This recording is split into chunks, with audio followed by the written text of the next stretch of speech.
आता तुम्ही जी चित्र बघितली किंवा जो व्हिडिओ बघितला तो होता धारावीतल्या शताब्दी नगर परिसराचा। याच झोपड्यांमध्ये वर्षानुवर्ष या धारावीतील नागरिकांनी काढलेली आहेत आणि आता त्यांचं स्वतःचं गृहस्वप्न साकार झालेलं आहे। या सर्व नागरिकांना DRPने पुनर्विकसित करण्यात येणाऱ्या इमारतींपूर्वी पुनर्वसन केलेलं आहे। हे पुनर्वसन तब्बल 22 माळ्यांच्या टॉवरमध्ये करण्यात आलेलं आहे। धारावीत असताना छोट्या घरात असताना कसं वातावरण असायचं आणि वातावरण बदललं। छोट्या घरापेक्षा इथं वातावरण बदलले।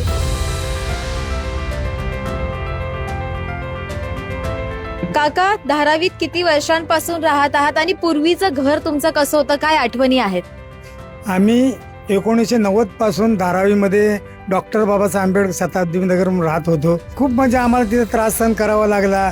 तिथं आपल्या रात्रीचे दंगा करायला यायची, लूटमार व्हायची। आम्ही रात्रीचं म्हणजे जीव मुठीत घेऊन राहत होतो तिथे आणि म्हणजे सकाळी कधी होते आणि असं व्हायचं।